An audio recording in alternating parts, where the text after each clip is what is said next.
What's good? This is Josh Jones, ESQ, also known as the Dope Black Lawyer, and I just want to welcome everybody to this episode of Law and Hip Hop. Shout out to everybody who's watching us right now live. If you're watching live right now, let us know where you're watching from. Rep your city, rep your hood, rep your HBCU. Let us know where you're from, and also do the same thing now. Type replay in the chat and tell us where you're watching from if you're watching on the replay. So I don't want to take too much time. I just want to remind everybody who's been here before what Law and Hip Hop is, and I want to also let everybody who's never been here before know that they're welcome. And just to explain a little bit, so Law and Hip Hop is the #1 place to get hip hop legal information for the culture, from the culture, on the internet. Okay, so you don't have to depend on other sources.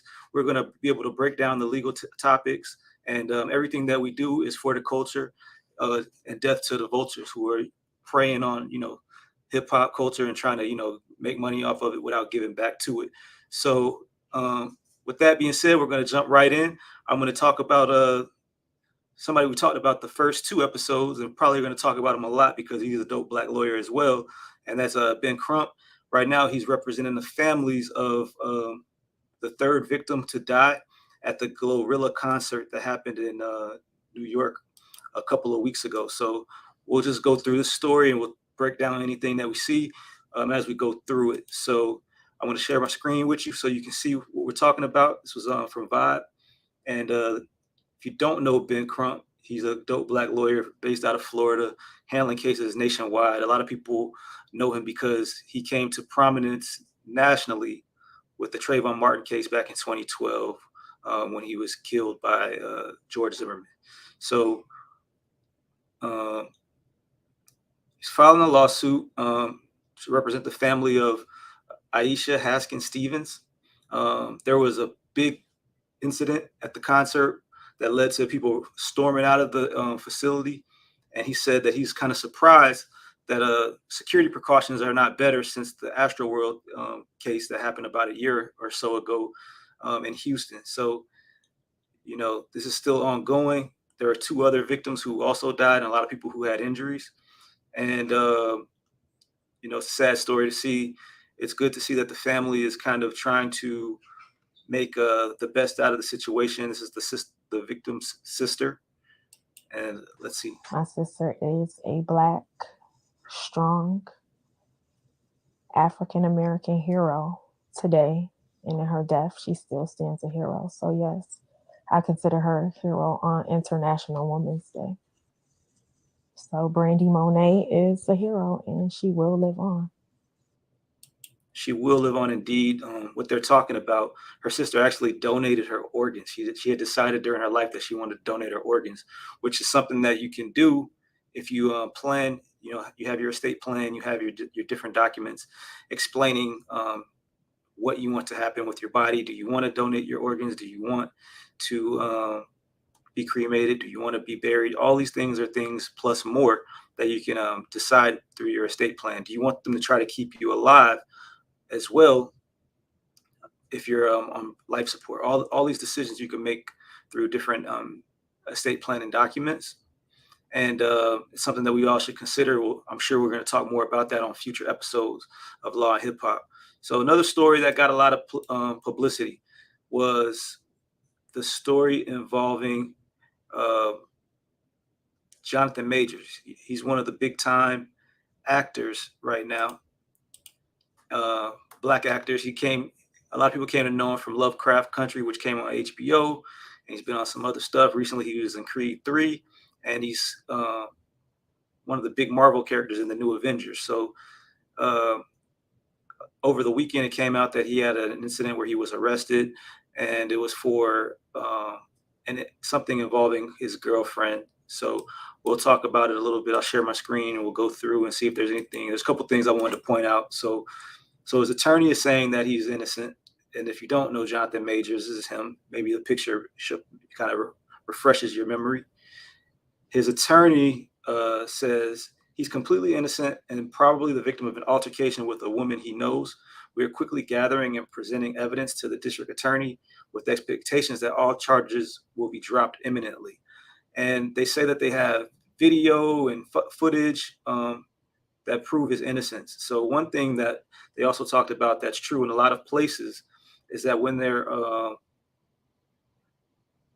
allegations, right here. So when there are allegations of any type of like domestic violence incident, there's a lot of places that require an arrest to be made if there's enough information to say that there's probable cause that it probably could have happened and somebody has to be arrested. And a lot of times in those cases, they end up dropping those charges. But his attorney is saying that's the case here.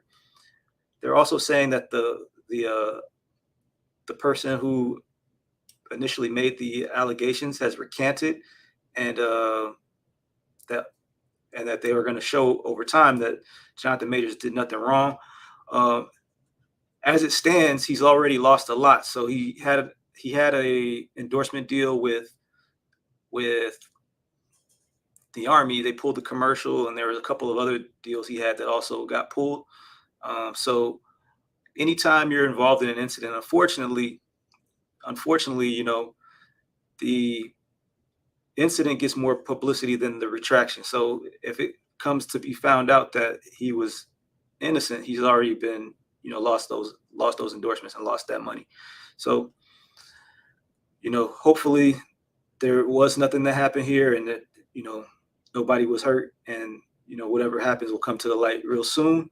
And that story will also, these types of stories happen all the time, dealing with domestic violence, assault. So we're going to have more opportunities to dig a little deeper. If this continues to progress, we'll dig into it, and we'll kind of let you know from a legal perspective how this could probably play out and things like that. So, we got this from TMZ, which obviously is kind of like a gossip news site. We're not here to gossip. That's not what we do. But TMZ for years now has been known to break stories before other people. So, a lot of times that's where you go to get that information first.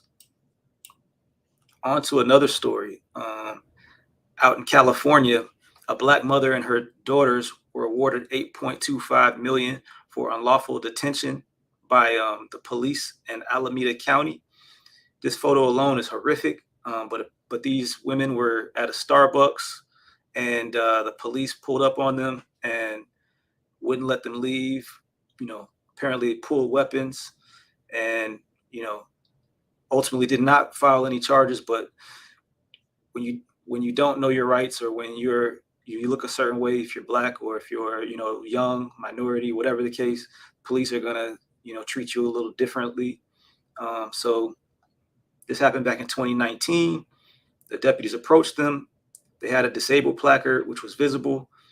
When they were questioned, they were detained and put in the back of the patrol car, and their vehicle was searched, and there was no explanation of why. No charges, and an internal affairs investigation found both deputies had not violated any policies, which doesn't matter. So the police said that what they did was all good, but that doesn't necessarily mean that you don't have a legal right to sue. And their attorney, claimed that they had a false arrest, invasion of privacy, and negligence. A jury agreed, and they awarded them that $9.25 million. So obviously, you'd rather not have the $9.25 million, never go through the situation. But what can you do? The only thing that we have in our society to compensate people for incidents like this is money. So hopefully they're able to get some therapy and move on with their life, so that they don't have to relive this over and over again. So unfortunately, she says, it shakes your foundation about the place you live in. I hope they can recover at some point. This is the attorney, but I suspect they won't. I suspect to some extent for the rest of their life, every time they see the police and they're in a Starbucks parking lot, they're going to remember this. So it sounds like Starbucks wasn't involved this time. We know back in the day, Starbucks had a couple of incidents where they were treating Black people crazy. But since that time, I've spoken to people who are at Starbucks, and I've kind of been confirmed that they're trying to work on those policies as well. And I haven't heard anything lately, but if Starbucks does do something, we'll be talking about it here as well. So what else do we have? A similar story, Philadelphia, which I don't know how they call themselves the city of brotherly love because it gets crazy out there in Philly, very aggressive. But the city agreed to pay $9.25 million to citizens who got brutalized by the police back in 2020 during COVID, when George Floyd was murdered in Minnesota, and the protests were happening all over the world. So the police got involved. They and beat a lot of people, caused a lot of damage, and the city didn't try to condone it in this case. So um, the city agreed to pay plaintiffs in 4 federal civil rights lawsuits, as well as contribute to $500,000 to a fund that will provide counseling to the victims of police violence and offer community-led programming. That money will be distributed to grassroots organizations via grants through the Bread and Roses Community Fund. Altogether, there were about 350 plaintiffs, and the amount that they receive will vary depending on the severity of their injuries. So the more injured people are going to probably get, much more than those who were, less injured. And apparently there are 2 major incidents. There was a mass tear gassing on an interstate, and then there was another incident where the police used military-style weaponry on demonstrators and residents while attempting to curb looting and violence along 52nd Street corridor in West Philadelphia, a historically black neighborhood. So luckily the mayor, he was like, look, he wasn't willing to try to say that it was all good, that the police were doing their job. He said that the pain and trauma caused by a legacy of systemic racism and police brutality against black and brown people in Philadelphia is immeasurable. Against black and brown Philadelphians is immeasurable. While this is just one step in the right direction towards reconciliation, we hope the settlement will provide some healing from the harm experienced by people in the neighborhoods in West Philadelphia during the demonstrations. So what happened here was the city took responsibility.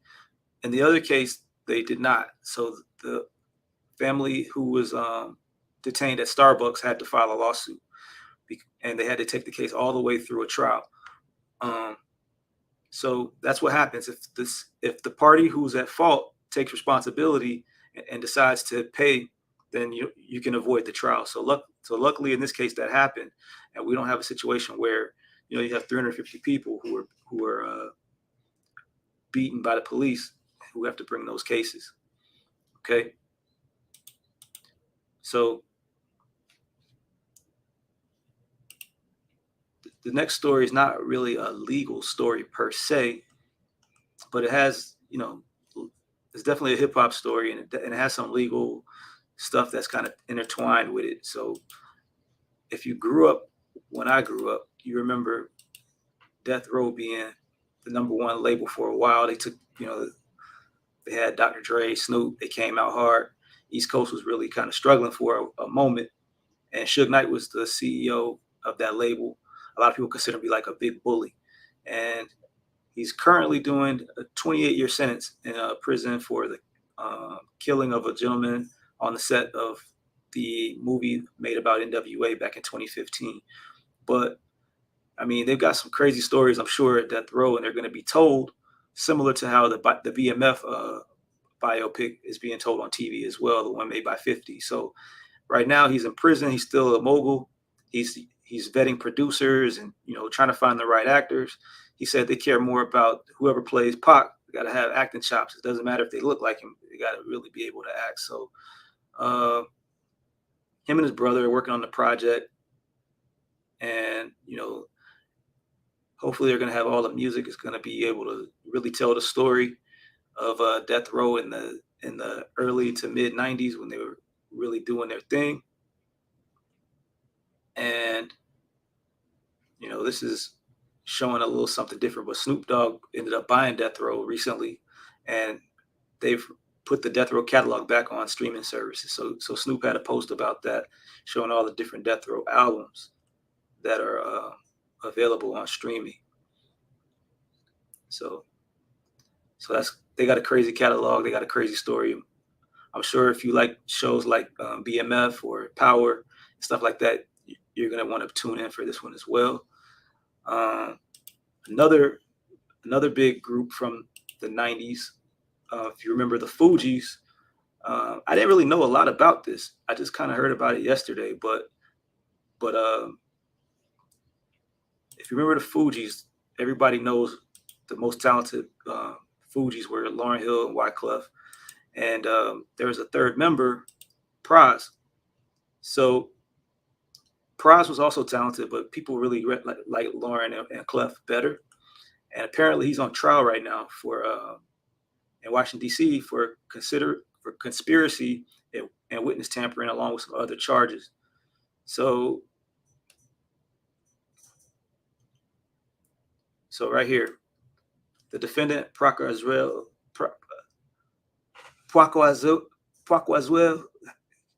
anybody Haitian in the chat can help me. They call him Pras. Michel received over 100 million from a foreign fugitive responsible for one of the largest embezzlement schemes in history, to use back channel influence to convince the then president of the United States to drop a federal investigation into Lowe, and to agree to the extrajudicial removal of Chinese exile living in the United States. So I don't know how, I can't really understand how Pras got mixed up with that, but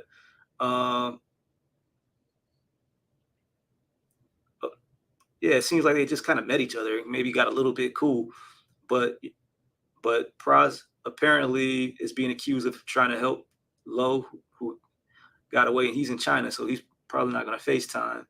And Pras is now facing charges in this conspiracy. I'm sure there's going to be some new news about that in the upcoming weeks, as the trial has already begun. So we will keep an eye on that story as well. And if Pras did it, I hope he doesn't get time for that, because that sounds crazy. But Fugees is one of my groups too. So yeah, so we're gonna keep it moving. We had a theme this month, March Madness, where we've been talking about different topics. A lot of the March Madness topics involve basketball. This is the last March Madness topic, but it's another story that, if it's true, it's dumb. We got to do better about knowing the type of influence we have and what we have to lose versus other people who are heckling us when we are celebrities or artists or anyone in the world, even if you're not, but especially if you are, right? So if you're not a basketball fan, this is Bradley Beal. He is one of the top basketball players in the NBA.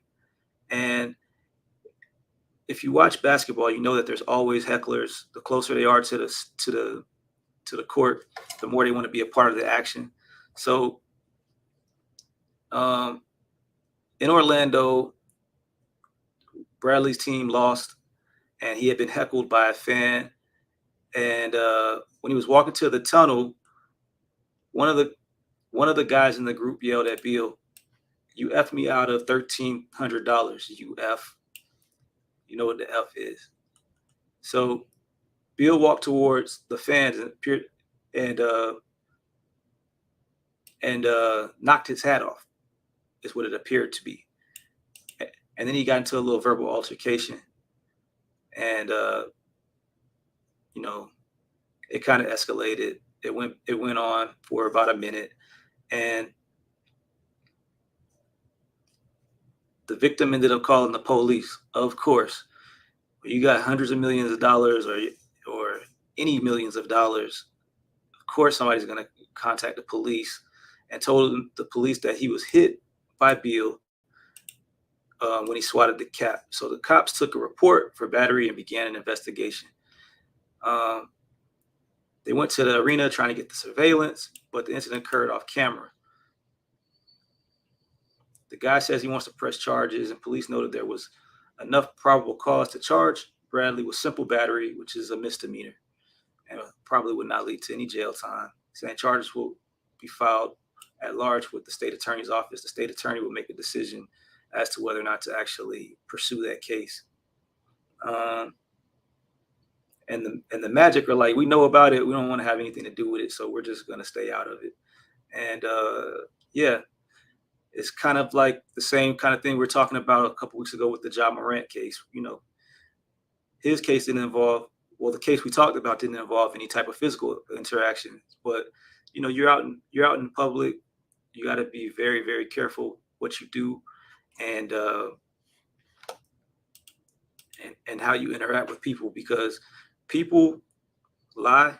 People look at the opportunity to make some money off of you. As an athlete, you saw Michael Irvin as well, where the lady said he was aggressive and was scaring her and all that stuff, and she's using that as an opportunity to try to tarnish his name. He missed out on work, and now he has to sue them because what they accuse him of does not appear to be true. So when you're in the spotlight, people are going to always approach you, and it makes it hard to really want to engage with your fans. But you got to just do it in a smart way, have security, have I guess the ability to just know that these things are going to happen, and to try to keep your head cool. So I hope that nothing happens in this case. Bradley Beal really had like the type of interaction that people have all the time, knocking somebody's hat off their head. Like, come on. That makes it kind of a situation where if something really happens, you got to question,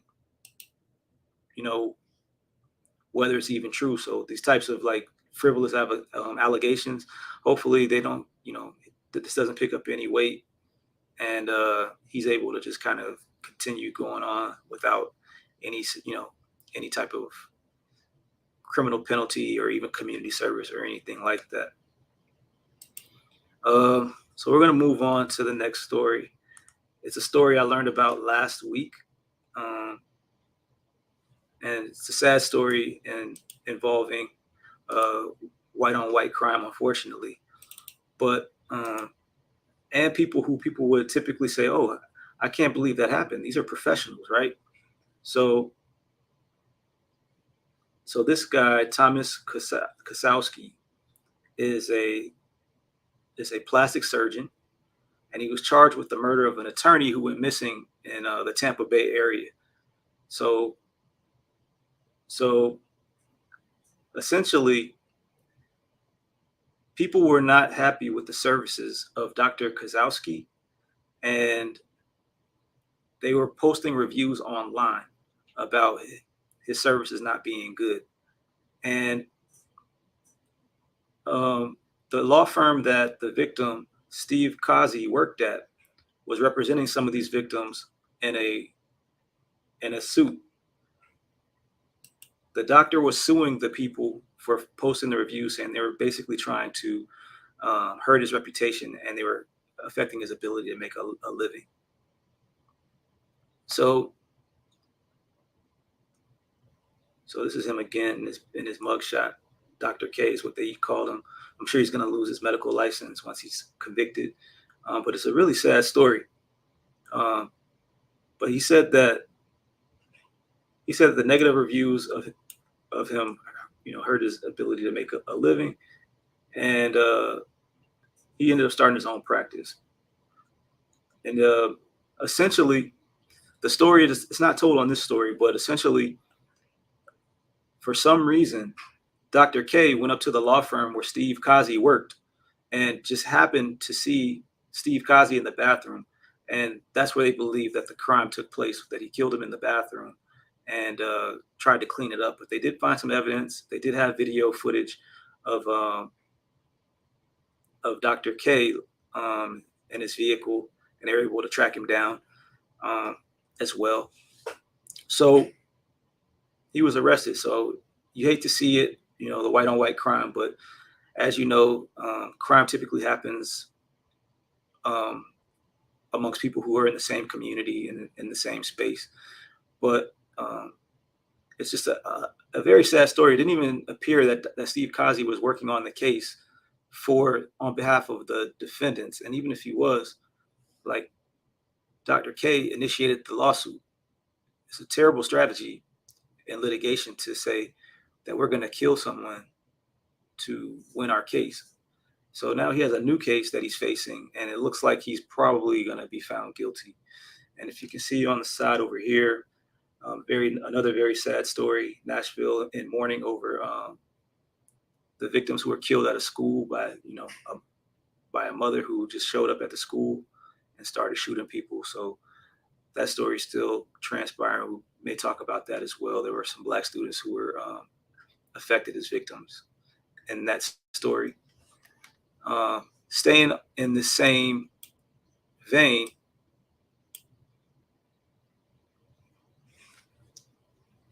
we have March Madness, and during March Madness time, we also have spring break. And one of the hot spring break destinations in the world, especially on this side of the United States, is Miami.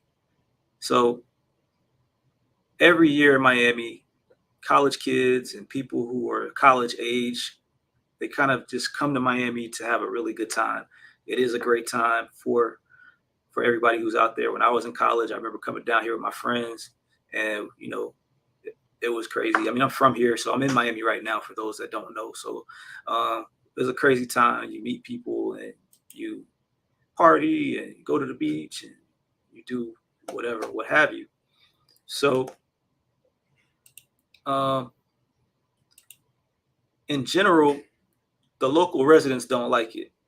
And the reasons that they don't like it tend to have a racial undertone and insinuation that these are not college students, these are thugs and whatever. So, albeit whenever you have young people with a lot of alcohol and a lot of different things, stuff happens.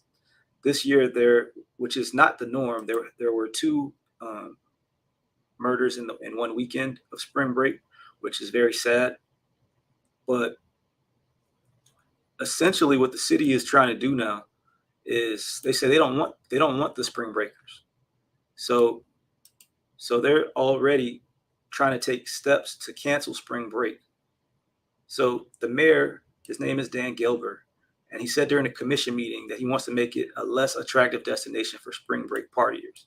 So like I said, there was some violence that took place. They ended up instituting curfews and doing all this stuff. But he says, we are doing everything we can to tell the world we don't want you here. So how do they plan to cancel it? Good question. The commissioners unanimously passed a resolution directing the city administration to explore attracting a private entity to plan and produce a private event in surrounding areas during March 2024. So that could mean ticketed events with metal detectors and efforts to make South Beach less attractive. So their goal is to make it so that people don't want to come. It's a lot of a lot of times you'll see a lot of the stories, like when you look at the videos and all the stuff, you'll see all these pictures or whatnot are showing like Black people. It's not just Black people on spring break in Miami, but that's what they want to try to paint it as, is like a urban, they call it like urban beach type of activities. And yeah, that's what's going on. So people in the comments agreed 100%. Florida freedom, don't come to South Beach if you don't look like me. Wait till all of you realize that the visitors soon will be able to carry without permit. Very welcome in Miami Beach, equal to all, right? Maybe turn back to rundown retirement hotels or better villages of the South. Yeah, so people are all over the place in the comments. The shootings were caused by local gang members. Why are you blaming the kids? Maybe we should start by removing Dan Gilbert. He is no good for Miami Beach. It is the locals, but blame the people from out of town. This has been happening since before Gilbert. The spring break in Miami Beach is attracting the wrong crowd, coming from lawlessness and mayhem. Canceling it is the right move. So a lot of people feel a lot of ways. You can see on this article, there's even more comments. And then here's another story that the NAACP is saying that they want to issue a travel advisory for Black people traveling to Florida, saying, is it even safe for Black people? So a group of civil rights activists in Florida is urging Black people around the country to avoid visiting or moving to their state, and want to issue a travel advisory. So the NAACP also unanimously voted in favor of asking the national organization to enter one. The Florida governor, Ron DeSantis, dismissed it. Of course, what a joke. We will see how effective it is. And this is what they're saying. There is no feel-good version of the horrors and inequalities that Black Americans have faced or continue to face. Slavery, Jim Crow, and lynchings, followed by ongoing school segregation, mass incarceration, police brutality, housing discrimination, healthcare disparities, and wage gap are all tough truths. Misrepresenting the reality of our history promotes ignorance and apathy, Obi Nwaizi said. The local Miami-Dade branch president said, we are cautioning people when they come here, you are going to experience what we are experiencing. Anytime there are policies that are going to be put in place that are going to impact and disrupt the lives, disrupt the quality of life of Black people and all people of color, we take that very seriously. And so what they're kind of talking about and alluding to is some of the legislation that's been proposed by the wacky Florida governor, Ron DeSantis, who's using his position to campaign, seemingly to campaign for president of the United States. So hopefully the whole world doesn't get a taste of, how awful of a person he is. But the activists pointed out the modification of proposed AP African American history courses, the push to do away with diversity, equity, and inclusion programs as reasons for the advisory, and the redrawing of the state's congressional maps. So it's a little bit different than the story before, but it all is based in the same thing: the racism and different things that happened in Florida. There was a big travel ban. We were saying where Black people were encouraged not to travel and spend money on Miami Beach back in the early '90s, and it looks like we're headed back that way. The same thing should happen across the entire state. If they treat you like that, don't spend your money with them. And when you go on South Beach now, a lot of times during these times, you'll see the businesses close early. They don't even want to, have you as a customer. So go places where they welcome you. There's all types of places where spring breakers are wanted, where Black people are wanted. Let's make sure that we're spending our dollars wisely and doing things that benefit us. So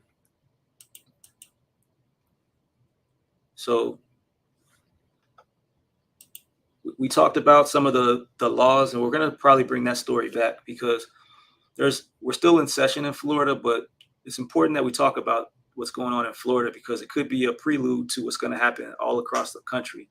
If Ron DeSantis becomes the president, which he's campaigning for right now, he's sort of like the front runner with Trump as who will get the nomination. Obviously, it doesn't mean that either one of them will get the nomination, but we want to go through some of the different policies and different things that he's done to hurt Black people, people of color, and just the citizens of Florida in general. So we'll probably do a recap on that just so we can really kind of highlight what type of person we're dealing with when it comes to Ron DeSantis. And